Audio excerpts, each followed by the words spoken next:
रात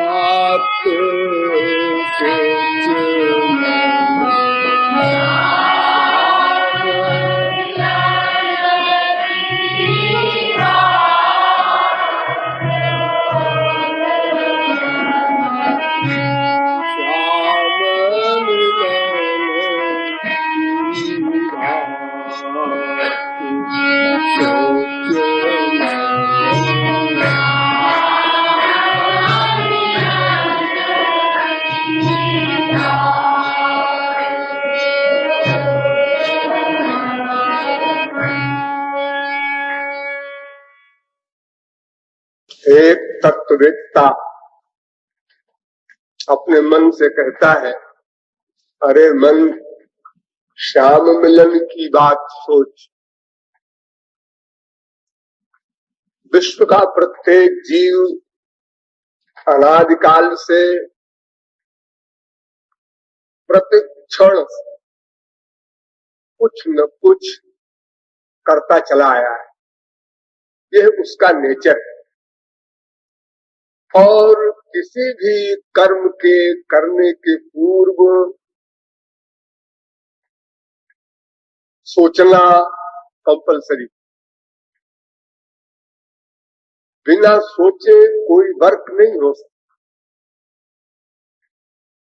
और सोचने में भी पहले एम आता है, उद्देश्य आता है। किस लिए, कारण क्या,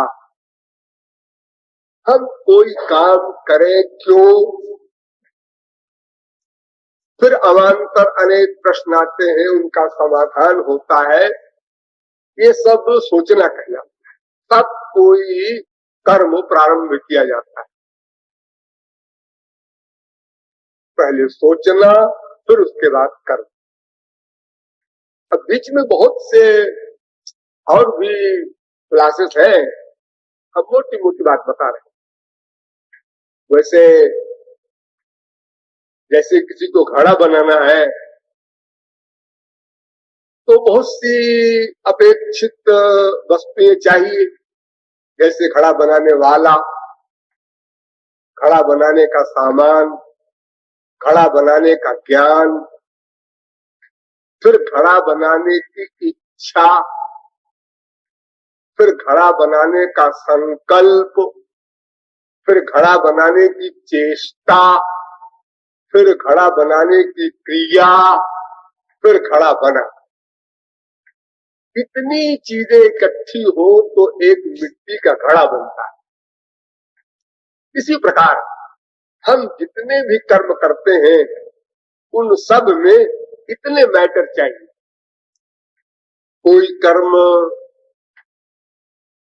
क्यों करें, फिर उस कर्म करने का साधन है क्या हमारे पास, फिर उस कर्म का ज्ञान है क्या, फिर उसकी इच्छा हुई क्या, फिर उसका संकल्प किया क्या, फिर उसकी चेष्टा भी की क्या, उसके बाद क्रिया भी की क्या, तब फिर वो कर्म सामने आता है। फल उसका सु हो अथवा कु हो, अच्छा हो या बुरा हो। तो किसी भी कर्म के पहले प्लानिंग होती है।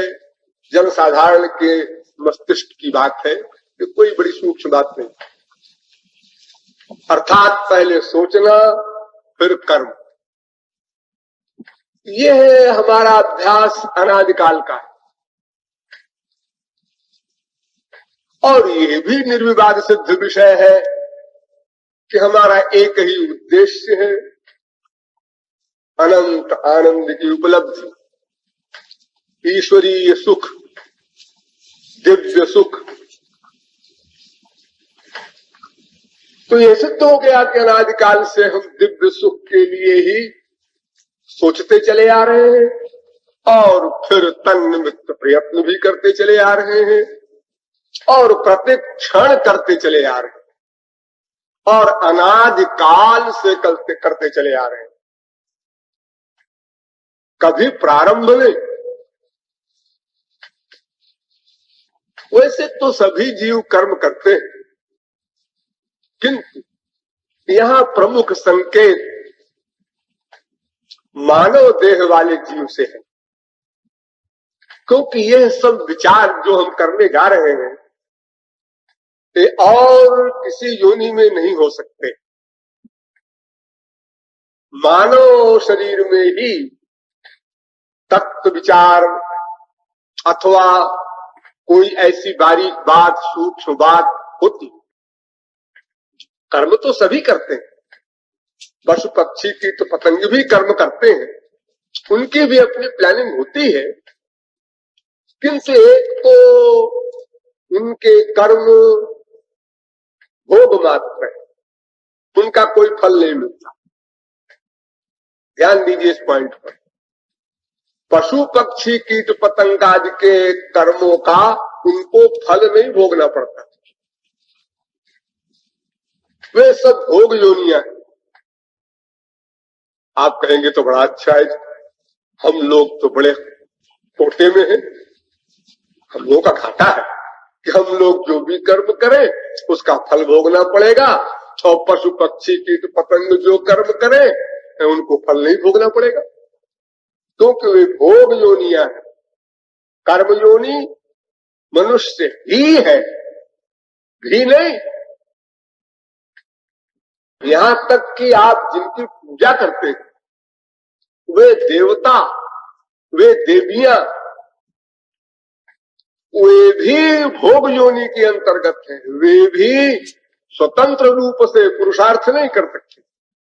स्वर्गादिक लोकों में जो देवता होते हैं जिनकी आप पूजाएं करते हैं, इंद्र वरुण कुबेर जमराज आदि वेदादि मंत्रों के द्वारा यज्ञ आदि करते हैं, वे देवता भी भोग योनि के अंतर्गत आते हैं।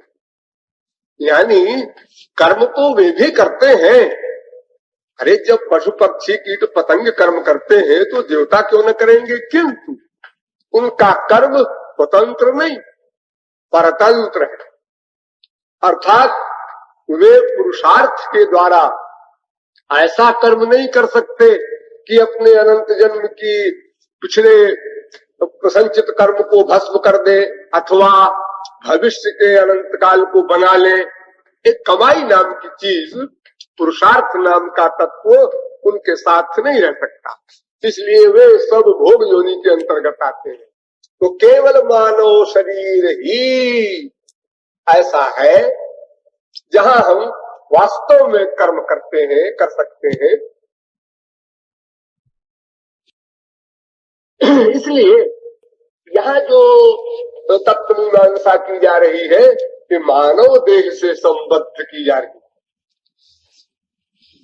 मानव देह का बड़ा कमाल है। देखो हम लोग इतनी पावर रखते हैं कि जिससे चाहे उससे कर्म करवा ले, उसको गुलाम बना ले। अरे पशु पक्षी कीट पतंग को तो हम गुलाम बनाए ही हुए हैं, तो प्रत्यक्ष ही है। 4 भैंसे बंधी है, 4 गायें बंधी है, घोड़े बंधे हैं, हाथी बंधे हैं, ये तो आप लोग देख ही रहे हैं, और उनके द्वारा हम अपनी सेवा लेते हैं। जो चाहे उनको खिला दे, जो चाहे न खिलावे, यानी हमारे अंडर में है सब। जिस तरह हम आनंद चाहते हैं उसी प्रकार पशु पक्षी कीट पतंग अथवा देवता आदि सब चाहते हैं, लेकिन हम अपने सुख के लिए सबको इकट्ठा किए हैं गुलाम बनाकर। इतना कमाल है मनुष्य का। देखो यानी 84 लाख योनियों में ये पावर केवल मनुष्य को दी गई है कि वो सबको अपना दास बना ले। वैसे तो हमसे नीचे नंबर 2 में आते हैं चेतन जीव। मनुष्य के नीचे जो चेतन जीव है वो मनुष्य से नीचे आते हैं नंबर 2 में। जैसे गाय भैंस घोड़ा हाथी, ये गाय भैंस वगैरह नंबर 2 में इसलिए आते हैं कि नंबर 3 भी एक जीव होते हैं। वो कौन? स्थावर, जड़, अचर, अर्थात वृक्ष आदि। ये वृक्ष भी जीव है ना, तो वृक्ष आदि जो जीव है इनको भोग्य बनाते हैं चेतन जीव। गाय भैंस वगैरह देखो हरा हरा चारा चरते हैं ना, पेड़ खाते हैं ना, तो पेड़ों को आहार बनाया पशु पक्षियों ने, उनको अपने अंदर में कर लिया। वो बेचारे कुछ नहीं करते, कुछ नहीं बोल सकते। और मनुष्यों ने उन अस्थावर जीवों को भी भोग्य बनाया। अनाज खाते हैं, फल खाते हैं हम लोग, और चेतन जीवों को भी भोग्य बनाया। जो गाय भैंस वगैरह है इनको भी अपना बांध करके कुछ खाना दे दिया, बाकी दूध हमने ले लिया, थोड़ा सा उसके बच्चे को दिया, नहीं मौज में आई तो बिल्कुल बंद करो जी। तो इस प्रकार जड़ चेतन दोनों जीवों को दास बनाया मनुष्य ने, और मनुष्य के नीचे वाले जितने चेतन हैं उन लोगों ने दास बनाया जड़ जीवों। आप कहेंगे देवता, देवताओं को भी दास बनाते हैं मनुष्य। मनुष्यों का कमाल है। आप सिद्धि कर ले कोई, देवता भी गुलामी करेगा। जैसे आपने मटेरियल सिद्धि के द्वारा जंगली जानवरों को पकड़ा, शेर तक को आप पकड़ लेते हैं, बंदरों को नचाते हैं, सांपों को नचाते हैं, शेरों को हंटर के डर से आप खेल करवाते हैं। इसी प्रकार आप स्पिरिचुअल स्वर्ग संबंधी सिद्धि के द्वारा देवताओं को भी आप दास बना सकते हैं। आपने पढ़ा होगा तमाम लोगों ने देवताओं की सिद्धि की थी हमारे इतिहास में। रावण आदि को के यहाँ सब नौकर थे, जितने भी थे, यमराज वगैरह सब सर्वेंट थे, हम नौकर चाकर। अरे और तो और भगवान को दास बना लेते हैं जब हम लोग, तो फिर देवताओं की क्या गिनती है। अहम भक्त पराधीनो स्वतंत्र द्विजो। भगवान कहते हैं मैं तो परतंत्र हूँ, भक्तों का दास हूँ, साधु ग्रस्त हृदय। भक्तों ने तो मेरा हृदय खा लिया है, मुझको कृत दास बना लिया है, खरीदा हुआ गुलाम बना लिया है। तो जब सर्वशक्तिमान भगवान को हम लोग अपने कमाल से, अपने पुरुषार्थ से, अब वो पुरुषार्थ कंप्लीट सरेंडर का हो, शरणागति का हो, या जो भी हो, वो हम कर दें, तो जब भगवान सरीखा सर्वतंत्र स्वतंत्र परतंत्र बन जाता है, सर्वतंत्र स्वतंत्र परात्पर सर्वशक्तिमान भगवान भी परतंत्र बन जाता है। और ऐसा परतंत्र नहीं जैसे परतंत्र संसार में लोग आपके हैं, ऐसे नहीं। जैसे मान लो इस समय कोई देखेगा और आप भी सोचते होंगे कि हम महाराज जी के परतंत्र हैं, इनके शिष्य हैं, लेकिन अगर आप लोगों में से किसी को सनक आ जाए, हम नहीं मानते जी, हम तो अपने हिसाब से काम करेंगे, महाराज जी निकाल देंगे, निकाल देंगे, निकाल देंगे। देखो आप तो ऐसे परतंत्र नहीं हुए जिसे हम नित्य परतंत्र कहें, लेकिन भगवान तो नित्य परतंत्र बन जाता है। अनंत काल के लिए चैलेंज करता है भक्त, हृदयात् यदि निर्यास पौरुषं गणयामित हेल। एक चैलेंज, हृदय ते जब जाओगे मर्द बदोगो तो हेल। एक असमर्थ अल्पज्ञ अल्प शक्तिमान जीव सर्वशक्तिमान भगवान को चैलेंज करता है, अगर तुम्हारे अंदर कोई शक्ति हो तो निकल जा हमारे हृदय से। बोलो, अरे हृदय से संसार वाले ही निकल जाते हैं, क्यों? जरा सा किसी का व्यवहार गड़बड़ हुआ, उन्होंने कहा बदमाश अबाउट का। बड़े बड़े लैला मजनू वाले प्यार, बड़े बड़े श्रवण कुमार की हैसियत से करने वाले प्यार एक सेकंड में सब काफूर हो जाते हैं संसार में, आप लोग रोज देखते हैं। इनकी जब कोई हैसियत नहीं है, एक सेकंड में सब आप। तो सोचिए सर्वशक्तिमान भगवान नित्य दास बने जिसका, ऐसा मानव देह है।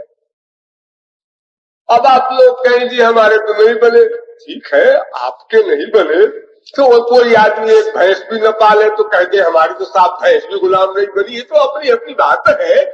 भगवान को दास बनाने का जो तरीका है वो आपने नहीं माना होगा, वो आपने नहीं किया होगा। ये तो आपकी कमी है। आपकी इच्छा अगर प्रबल हो जाए कि भगवान को हम दास बना के छोड़ेंगे तो फिर कौन रोकने वाला है। यहां तक कि मैं तो चैलेंज से कहता हूं कि एक जानवर को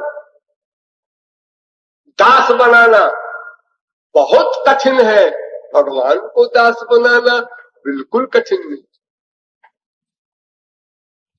कोई कठिनता का सवाल ही नहीं। एक पेड़ से फल लेकर खा लेना ये कठिन है। पेड़ में फल लगा है, पेड़ कुछ नहीं बोल रहा है, आइए खा लीजिए। आप खा लेंगे? हाँ बिल्कुल, चैलेंज करते हैं। हाँ, लेकिन हो सकता है आप न खा सके। पेड़ पर चढ़े, फल के पहले ही आप गिर पड़े, उसके पास नहीं पहुंच सके और मर गए।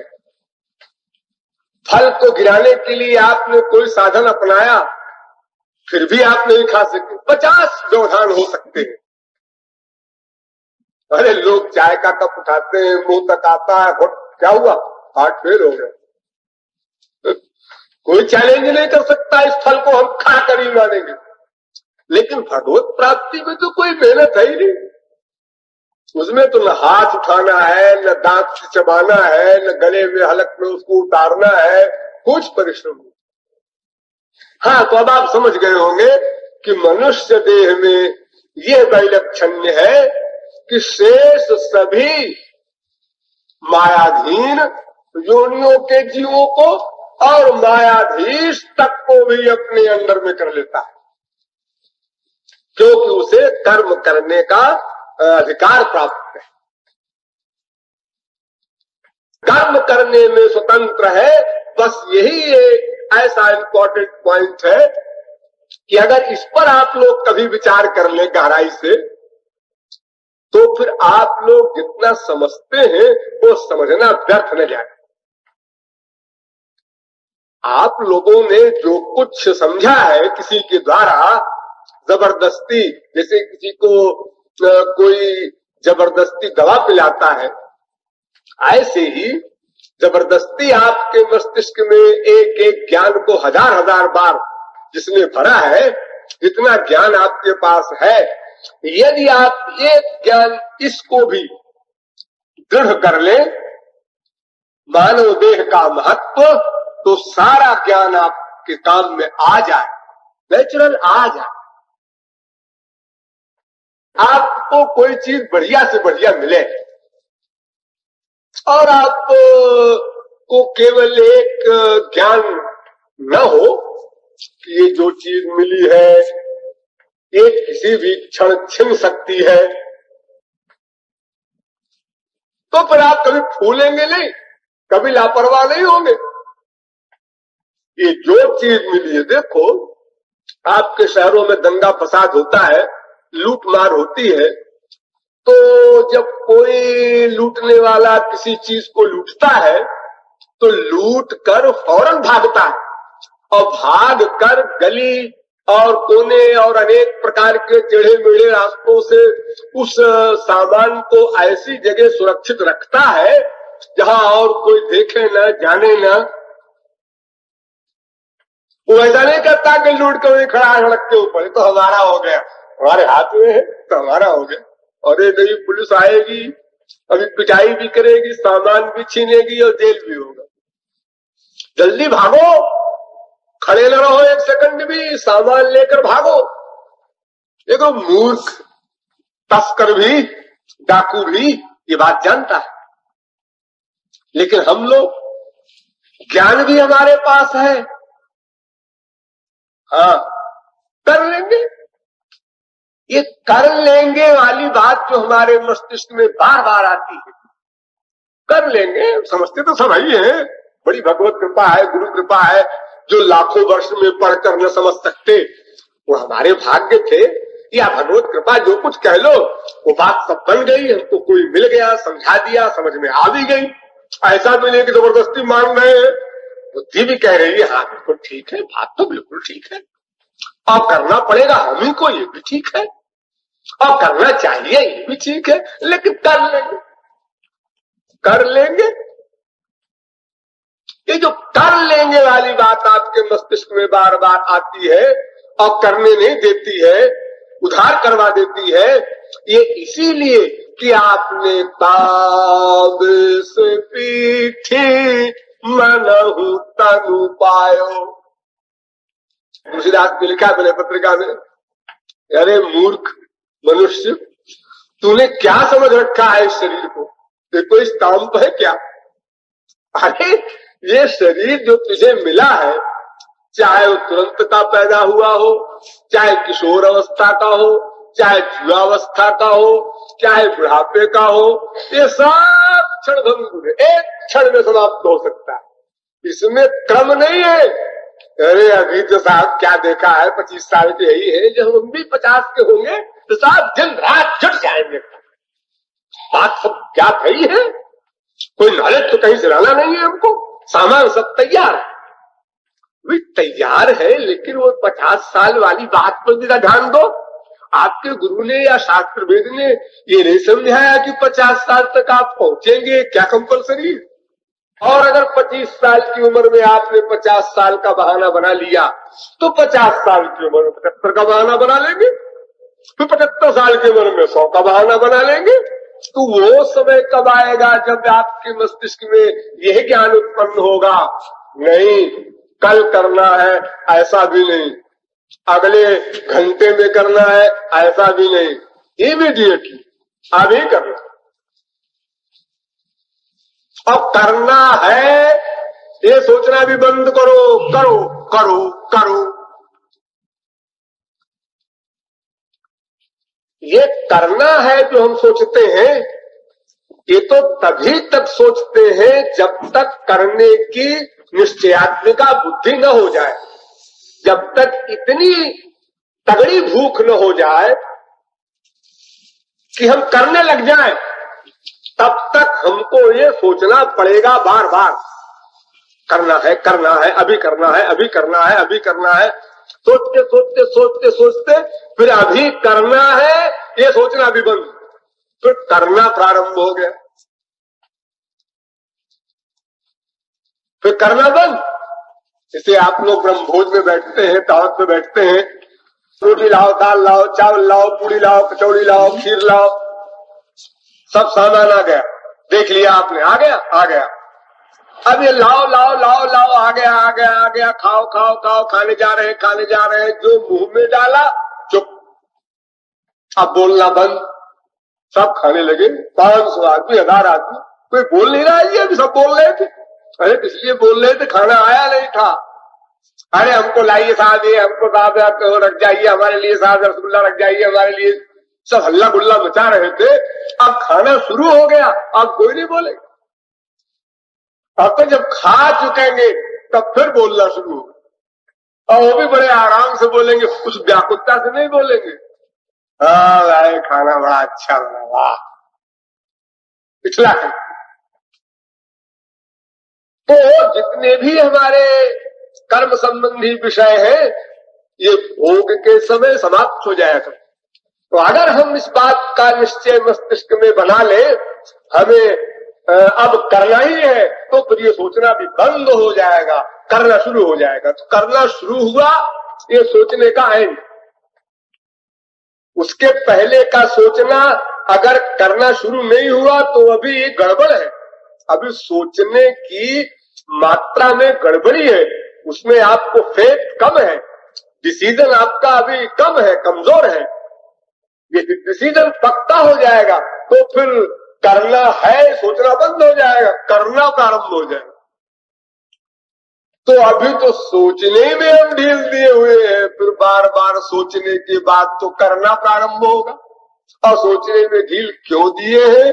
इसलिए जरा अभी एक काम है, जरा ये भी निपटा लें, उसके बाद फिर अनंत जन्म बीत गए करते करते। बेहयाई की भी कोई सीमा होती है संसार में, लेकिन ये हमारी सीमा नहीं है। अनंत जन्म बीत गए फिर भी हम कहते हैं फिर कर लेंगे।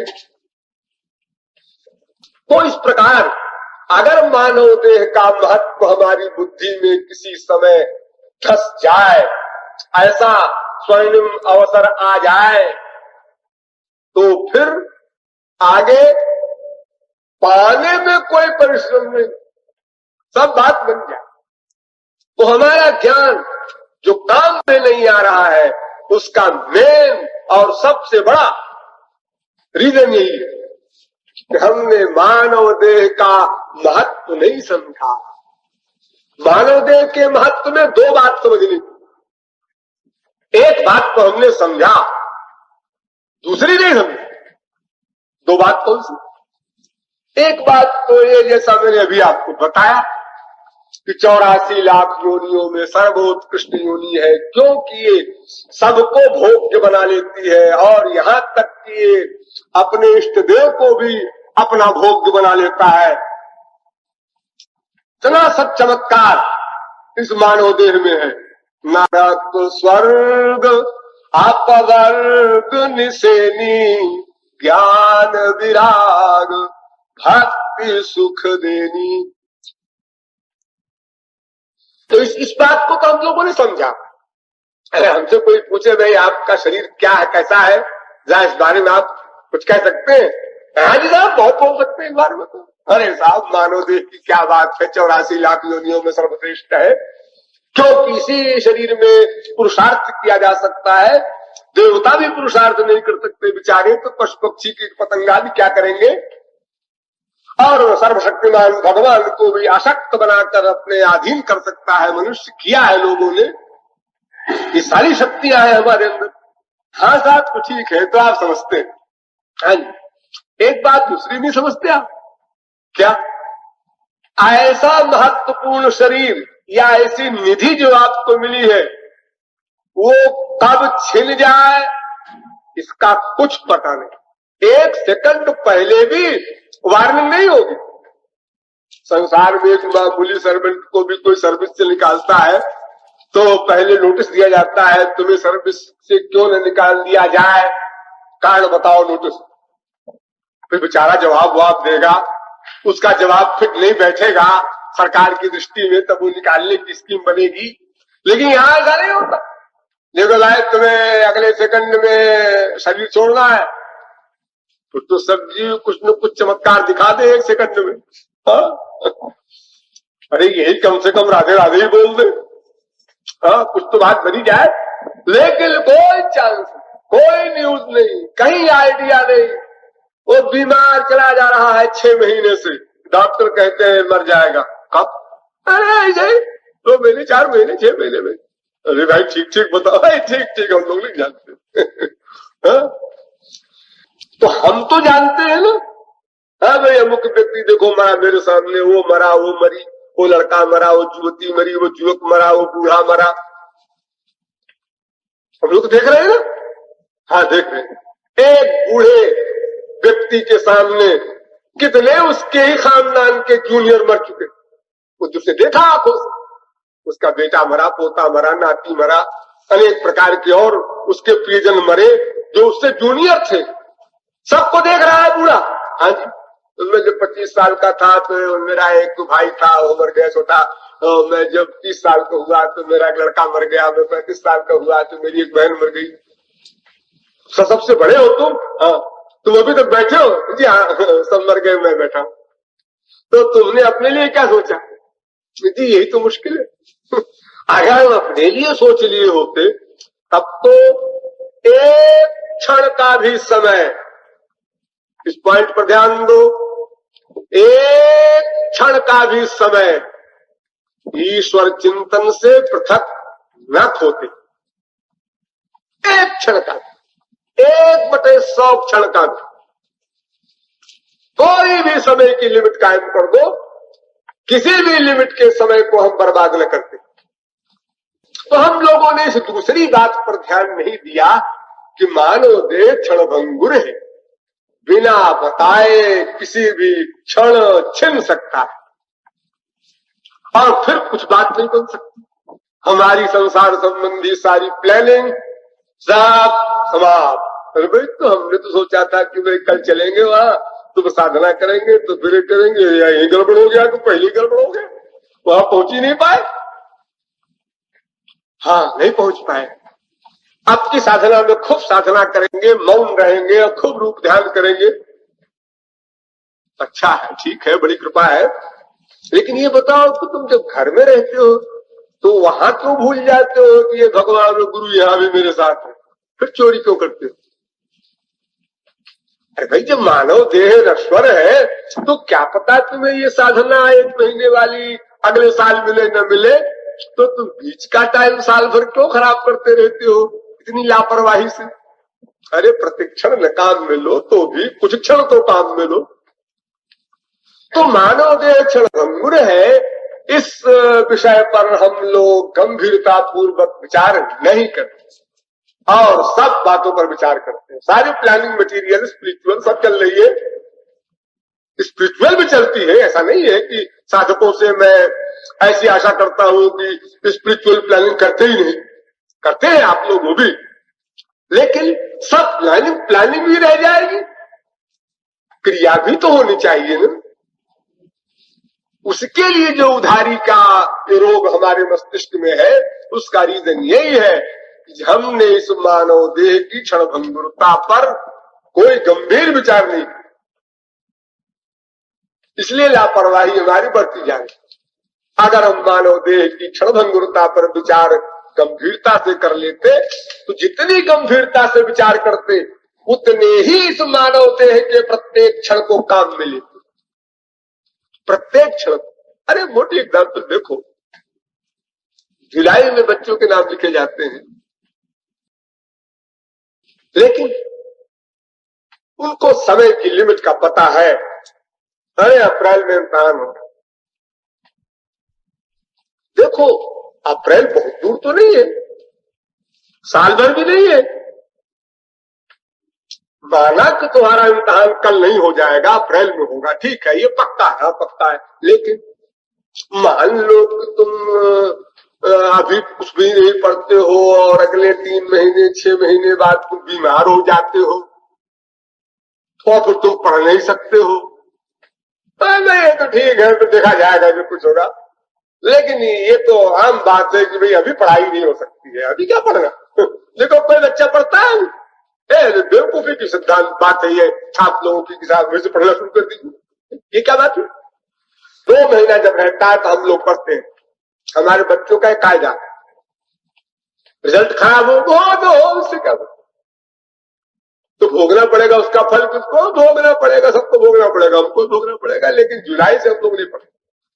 लेकिन देखो, अगर कोई बच्चा पढ़ता भी है, हम ये नहीं कहते कोई ही नहीं पढ़ता, अगर कोई पढ़ता भी है बच्चा, तो जुलाई में जिस स्पीड में पढ़ता है, जिस लगन से, और इम्तिहान के एक रात पहले जिस लगन से पढ़ता है, दोनों में कितना बड़ा अंतर है।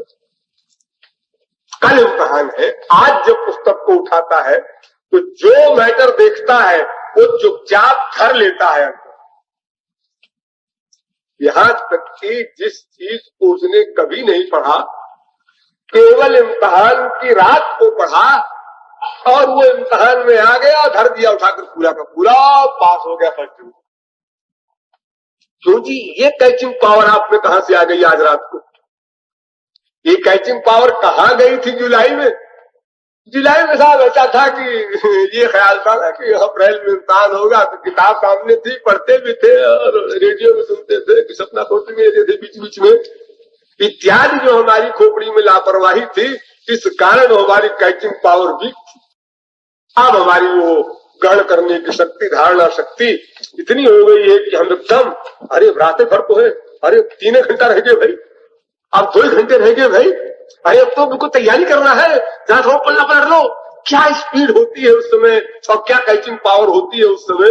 अगर ये पावर 3 महीने भी होती तो ये सेकंड वाले क्या फर्स्ट डिवीजन में ना हो, ये कौन मान लेगा?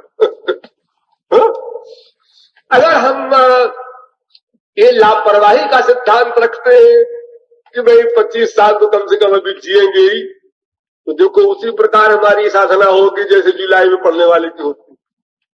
और जब हमारे सिद्धांत में ये बात आ जाएगी कि एक क्षण में समाप्त हो सकता है, तो उस समय हम किताब के पन्ने को जैसे आखिरी समय में इम्तिहान के लिए जा रहे हैं, और उस समय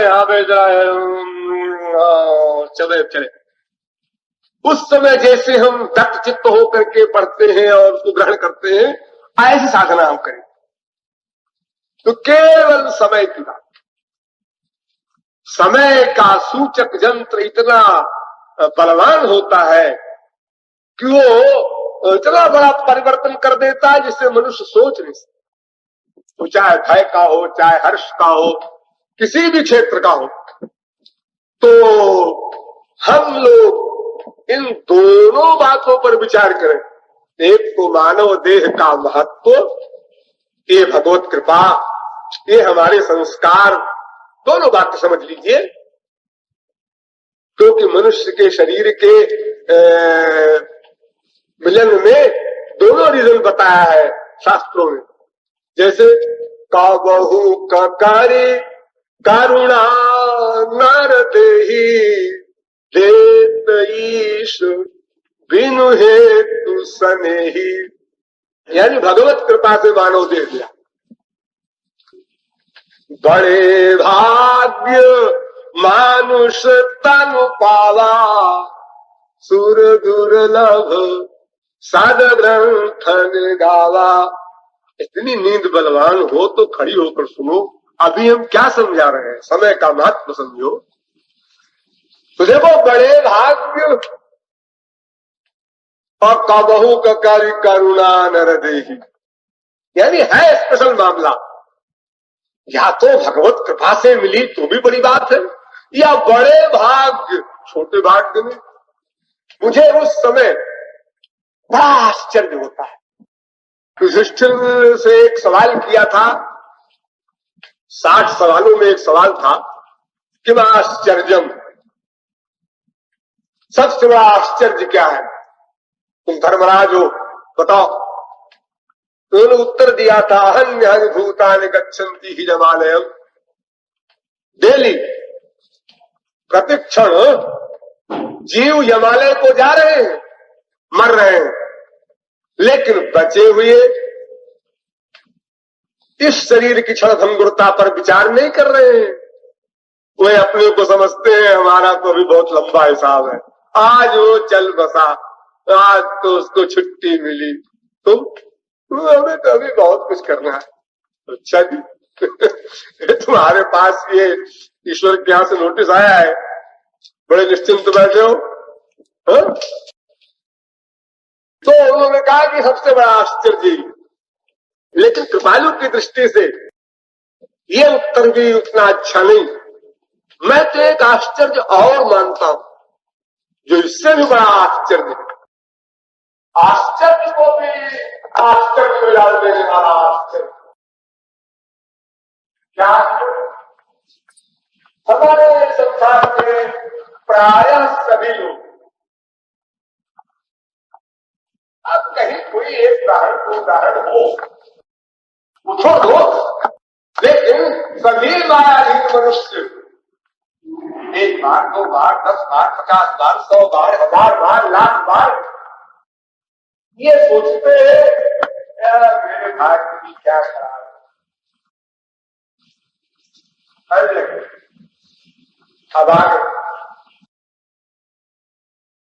शास्त्र कहते हैं बड़े भाग्यवान से तन पावा, और मनुष्य सोच रहा है मैं भागा, तो भाग्यवान को करे, ये भाग्यवान होंगे जो भोग जोड़ने वाले। जब मानव शरीर पाकर हम आप आगे अपने आप को रियलाइज करते हैं, तो फिर पशु पक्षी सब भाग्यवान होंगे हमारे। और ऐसे अभागे कि अपने गुरु को भी चिट्ठी लिख के भेज देते हैं खाते, महाराज जी मैं तो ऐसा अभागा हूं, मैं तो ऐसा सौभाग्यशाली। ये भी डर नहीं किसको लिख रहे हैं, क्या लिख रहे हैं, हमको होश भी है कि नहीं। हमारे तो भाग्य ही खराब महाराज जी, आपका क्या दोष, आपने बहुत दिया। वाह, क्या अभागे की परिभाषा है। आप किसी के सामने थाली पड़ती हुई आ जाए, कोई खाना बनाकर सामने रख दे और कहे खाना खाइए, देखिए ये हाथ है ना, इससे इसको पकड़िए, मुंह में डालिए, दांत से चबाइए, हलक से उतार दीजिए, समझे? हाँ समझ गए। फिर आप कल से बैठे खाए नहीं? हाँ जी मेरे भाग्य खराब है, आपने बड़ी कृपा की, थाली रखती है, बता भी दिया है जैसे खा लीजिए, लेकिन क्या बताएं, तो जो भाग्य में लिखा होता है वही होता। अब बताओ ऐसा आदमी मनुष्य कहलाने योग्य है क्या? ऐसा तो कुत्ता बिल्ली गधा भी नहीं होता, वो तो छीन करके भूख में रोटी खा लेता है, तुम्हारे सामने परसी गई है थाली। तो हमको सबसे बड़ा आश्चर्य और दुख भी अपने साधकों के प्रति दुख भी होता है, क्योंकि बाहर वालों के प्रति तो आश्चर्य ही होगा, दुख नहीं होता, लेकिन जिनसे हमारा संपर्क है उनके इन विचारों और लेखनों पर दुख भी होता है कि अगर तुम अभागे हो तो फिर भाग्यवान कितने हैं, जरा उनकी लिस्ट बना दो हमको, अपने अनुसार बनाना। तुम्हारे समान जिस ईश्वर ने जितनी रियायतें कृपाएं तुमको दी हैं, कितनी रियायतें इतनी कृपाएं 3 अरब मनुष्यों में कितने को मिली? अगर आप कहें बड़े बड़े सुंदरता वाले हैं तो सबको गति भोगनी पड़ेगी, तो दुष्परिणाम की चीज है। बड़े बड़े धनी लोग हैं, वो भी दुष्परिणाम उनको ही भोगना पड़ेगा, शास्त्र वेद और आपके अनुभव की बात है। फिर साधना में आप नहीं जा सकते, अजी वहां तो नीचे सोना पड़ेगा। अरे भाई वो जमाना था लड़कपन में हम जाया करते थे, अब ऑफिसर हो गए भाई, अब तो जरा पोजीशन का सवाल है। फिर आप उठने लग जाएंगे जहां पैसा आया, जहां दल्लत के गद्दे पर सोने लगे, फिर आपको नहीं पसंद आएगा। नहीं हम तो कहते हैं महाराज जी हम यहाँ पर भी है, भगवान यहाँ पर भी है, आपको गुरु जी का ध्यान करके आप यही साधना कर लेते हैं। तो ये सब लेक्चर शुरू हो जाएगा आपका। अरे नहीं को जन्मा जगमाही रिजर का नियम है, जरा जरा में परिवर्तन होने लगता है, थोड़ी थोड़ी बात में होने लगता है, और बड़ी कोई वैभव की शक्ति मिल जाए तो फिर श्रीमद वक्र न की न कही प्रभुता बधिर न काय, तो गड़बड़ हो जाएगा। और कोई आज की बात नहीं, कोई नई बात नहीं, उसमें कोई आश्चर्य की बात नहीं, सब स्वाभाविक बात। तो यदि हम ये पक्का निश्चय कर ले और समझ ले इस बात को कि ऐसा महत्वपूर्ण शरीर हमको मिल चुका है, और फिर उसके साथ जो सबसे बड़ी चीज मनुष्यों में भी है वो है अपना उद्देश्य समझना और अपने उद्देश्य को पाने के लिए साधना समझना, ये सबसे अंतिम भगवत कृपा है। इसके आगे कोई भगवत कृपा कभी किसी जीव पर नहीं हुई, क्या नहीं? अगर आप कहें इससे अंतिम कृपा तो भगवत प्राप्ति होती होगी, अरे वो तो आपके हाथ, उसे आप कृपा क्यों कहते हो? जितनी कृपा भगवान को कहो, संस्कार को कहो, भाग्य को कहो, गुरु को कहो, जिसके मत्थे चाहे उसके मर्दों को, जितनी कृपाएं और रियायतें फैसिलिटीज आपको मिलनी थी वो यहां तक मिल चुकी कि हमको मानव देह मिल गया और हमको शास्त्र वेद यानी स्पिरिचुअल लॉ, ईश्वरीय कानून की जो उलझी हुई गुत्थी थी वो सुलझ गई, हमारे मस्तिष्क में बैठ गया है बिल्कुल ठीक। हाँ ये करना है, इसमें कोई डाउट नहीं रहा हमारी खोपड़ी में कि शायद कुछ और बात हो, बिना किए मिल जाता हो। अगर आपकी बुद्धि कभी ये सोचती हो कि शायद कोई गुरुजी ऐसे भी होते होंगे जो बिना कुछ किए, तो तुम्हारी बुद्धि पूरा जवाब देगी, गुरुजी अगर ऐसे कोई गुरुजी कभी हुई होते जो बिना कुछ किए दे दिए होते तो फिर सभी को दे दिए होते, विश्व ही क्यों रहता? उन गुरुजी के जमाने में भी तो हम रहे ही होंगे। अरे किसी जीव का कभी प्रारंभ तो नहीं हुआ। अगर कोई गुरु या कोई भगवान कभी ऐसा कर सकता कि बिना हमारे सरेंडर के, बिना हमारी साधना के और वो सिद्धि प्रदान कर देता, तो फिर हम भी तो हमेशा से हैं इस संसार में। हम क्यों 84 लाख में घूमते रहते, हमको क्यों निकाल फेंका उस गुरु जी ने, उस भगवान ने? ये तुम्हारी बुद्धि अपने आप जवाब दे देगी और फिर तुम्हारी बुद्धि कहेगी नहीं भाई करना तो पड़ेगा अपन को। तो फिर अब क्या परख रहे हो? अब तुम्हें तो क्या मिलना चाहिए? और तो अब तो मिलने की कोई बात और नहीं रह गई, अब तो अपने करने की बात रह गई। तो फिर क्या कृपा बाकी है, क्या भाग्य बाकी है तुम्हारा? अगर तो भगवत प्राप्ति हो जाए ऐसा भाग्य, तो अगर भगवत प्राप्ति भाग्य में लिखी होती तो भाग्य तो बनता तुम्हारा। भगवत प्राप्ति जिसको पूर्व जन्म में नहीं होती उसी का तो भाग्य बनाया जाएगा। अगर भगवत प्राप्ति पहले जन्म में हो गई होती तो संचित क्रियमान प्रारब्ध सब खत्म हो गए होते, भाग्य बनता कहां से?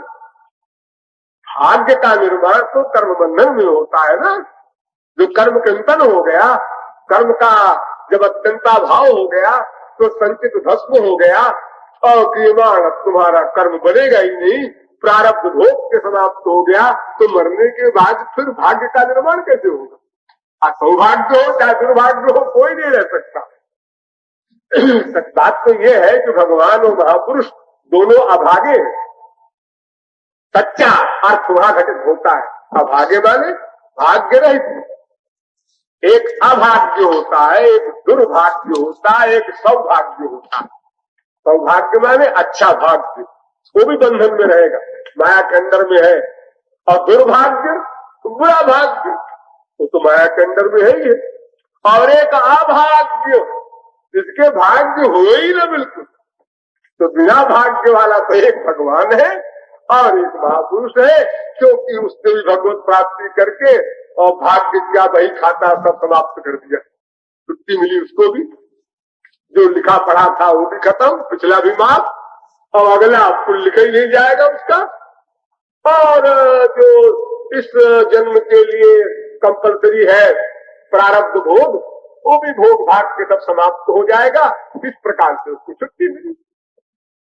तो जहां तक प्रश्न है सौभाग्य का यह है कि भाई ईश्वरीय भाग्य से मेरा मतलब है, सौभाग्य शब्द के दो अर्थ होते हैं। एक तो मटेरियल सौभाग्य, यानी माइक पदार्थों की अधिक प्राप्ति हो, वो भी सौभाग्यशाली कहलाता है।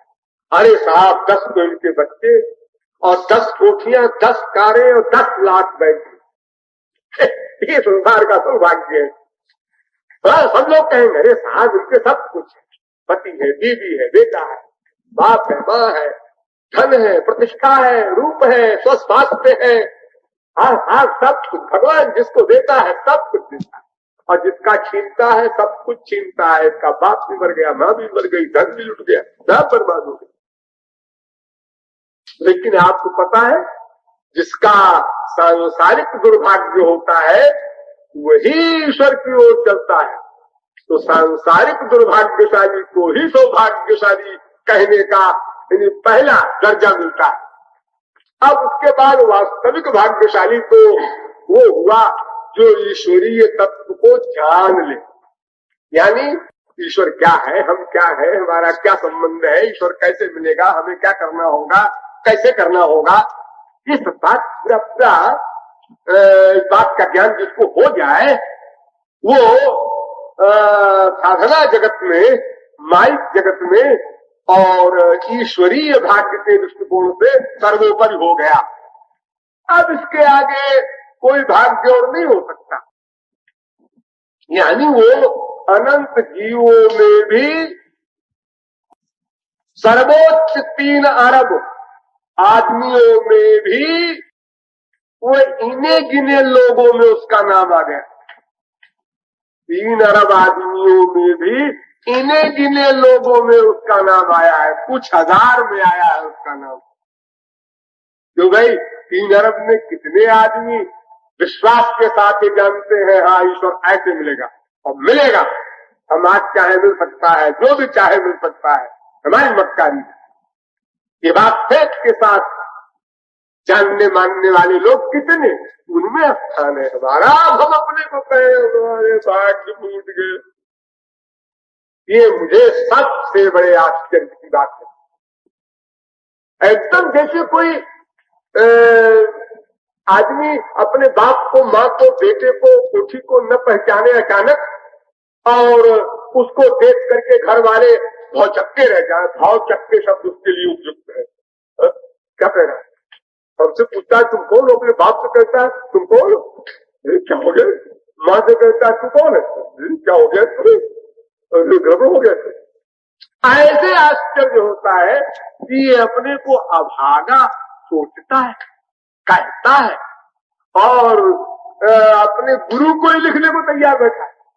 इतना कृतघ्नी है कि मैं अभागा हूं गुरुजी, तब आप मिले हमको। हमारा सौभाग्य तो तब होता जब आप उनको न मिले होते ही तो मतलब होगा उसका। तो गुरु जी के मिलने पर, उनके इतना दान देने पर तुम कहां पहुंचे? अभागा बने, दुर्भाग्यशाली बने। तो सौभाग्यशाली पहले रहे होगे, ये गुरु जी के मिलने से दुर्भाग्यशाली हो गए होगे। तो देखो इतना बड़ा सौभाग्य, इतनी बड़ी भगवत कृपा भी जिसके ऊपर हो और वो उस कृपा को न रियलाइज करे। एक बार एक संत ने एक संत से पूछा, अभी 500 वर्ष की बात, भगवान कैसे मिलेंगे? उसने कहा अगर संत मिल जाए बस भगवान मिल गए। ऐसा संत है, भगवान भगवान है, उनका कौन कहता है? संत है, भगवान भगवान है। अगर संत मिल गया तो भगवान तो मिल ही गए, संत भी मिल गया, डबल फायदा हो गया और डबल फल मिल गया। और अगर भगवान मिलेंगे तो भगवान तो मिले, लेकिन वो इशारा कर देंगे उधर जाओ, उधर कहाँ जाएंगे? तो उधर इनडायरेक्ट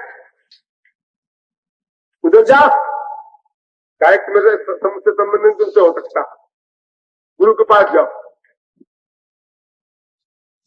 अगर कोई गुरु से मिल चुका हो, उससे पूछा, कोई मिल चुका हो का बहुत का मतलब होता है कितने परसेंट मिला, कितने परसेंट शरणागति उसकी हुई, उतने परसेंट मिला। तो मिलने का मतलब फिजिकल भी होता है, मेंटल भी होता है, स्पिरिचुअल भी होता है। जितने परसेंट हम भीतर से उसके आदेश के अंतर्गत चलेंगे, उसकी आज्ञा का पालन करेंगे, उसके प्रति अपनी फेथ की बुद्धि जमाएंगे, उतने ही परिमाण में हम उसके पास गए माना जाएगा। ताकि थोड़ी माना जाएगा कि हम उसके सामने बैठे रहते हैं 5 साल से, ऐसा नहीं होता। उसकी खोपड़ी पर बैठे रहे, बैठने क्या होता? वो हमारे अंतःकरण का बैठना कितनी मात्रा का है, वो बैठे मशीन जब, तब बात बने। उसके बैठने में कुछ गड़बड़ हो जाती है, कुछ बैठी, फिर कुछ गड़बड़ हो गई, फिर बहुत गड़बड़ हो गई, फिर बैठाया, फिर बैठी, अब और बैठ गई, अब और बैठ गई, फिर गड़बड़ हो गई, फिर और बहुत गड़बड़ हो गई, फिर संभाला, फिर बैठी। ये जो हम अपनी कमाई करते रहते हैं बीच बीच में गड़बड़ वाली, ये कमाई हमारी गड़बड़ वाली हमको आगे नहीं बढ़ने देती। तो इसमें हम स्वतंत्र हैं, इसमें न गुरु कुछ कर सकता है न भगवान। अगर हम ये सोचते हैं कि तो गुरु जी को चाहिए नहीं कि जो हम गड़बड़ करने लगे तो ठीक कर दें उसको, ये गुरु जी काम नहीं है। हम गड़बड़ सोचने लगे, हम गड़बड़ में पढ़ने लगे तो गुरु जी को संभालना चाहिए ना। अरे बहुत लोग चिट्ठी में भी लिख देते हैं, तो मेरा दिमाग खराब हो रहा था, मैं गड़बड़ में पड़ गया और मुझे बहुत शिकायत है कि आप देखते रहे तब आपने कुछ किया नहीं। हम गड़बड़ भी करें, चोरी चोरी गुरु की, भगवान की, और ऊपर से और तो पाए कि आपने गड़बड़ में हमें ठीक क्यों नहीं किया? ये आपका काम था, मेरा काम तो गड़बड़ करने का है। इतना स्वतंत्र है जीव, मन में आए जो सोचा, मन में आए जो लिखा, अपने को प्रतिभा की अंतिम अथॉरिटी मान लिया। अधिकांश उसमें पढ़े लिखे लोग होते हैं, जो कर लेते हैं, जरा उनकी खोपड़ी में बीमारी रहती है, जरा शिक्षित है, जरा दिखा दे प्रतिभा अपने गुरु जी को, हम भी तुम कितने काबिल है। बिल्कुल भूल जाते हैं मैं कौन हूँ, किसको लिख रहा हूँ, क्या लिख रहा हूँ। बस पेन उठा, फिर क्या है महाराज जी सामने हो तो जरा बोलने में भय होता है, विचार होता है, चिट्ठी लिखने में क्या है, लिख चल जाओ। मैंने सोचा है कुछ चिट्ठियां सबके फाड़ दिया करते हैं, कौन इतना बंडल रखे। तो आप सोच रहे हैं कि जो चिट्ठियां इस प्रकार गड़बड़ सड़बड़ लोग लिखेंगे उसका संग्रह करेंगे, उसको एक पुस्तक हम बना करके, हम लोग साधक के पत्र आया जो इतना क्वालिफाइड था और सिद्धांत से विपरीत इतना उसने लिखा, तो भारत की भविष्य की जनता तुम लोग सावधान रहना, ये न सोचना कि पढ़े लिखे लोग समझदार होते हैं। ये उसका नाम दे करके बाकायदा भविष्य के जीवों को भी लाभ होगा इससे, और उसकी भी प्रतिष्ठा हो जाएगी भविष्य के लिए। नाम हो जाएगा उसका भी हिस्ट्री में। ऐसे तो लोग मानेंगे नहीं, यही उपाय सोचा है मैंने। तो इस प्रकार अब आप समझ गए होंगे कि मानव देह ही ऐसा देह है जिसमें हम इन दो बातों पर गंभीर विचार करके, यानी मानव देह क्षणभंगुर है और मानव देह ही एक कर्म का क्षेत्र है। इसी देह में हम सब कुछ कर सकते हैं, सब कुछ पा सकते हैं। इसलिए हमने अपने मन से कहा, सोच मन श्याम मिलन की बात। ये बात और कोई देह वाला और कोई शरीर वाला नहीं कह सकता अपने मन से कि सोच मन श्याम मिलन की बात, क्योंकि वे भोग योनियां है और बहुत अल्प ज्ञान उन योनियों में है। अब आप एक लाइन का अर्थ समझ गए होंगे। शेष फिर बोलिए वृंदावन बिहारी लाल की जय।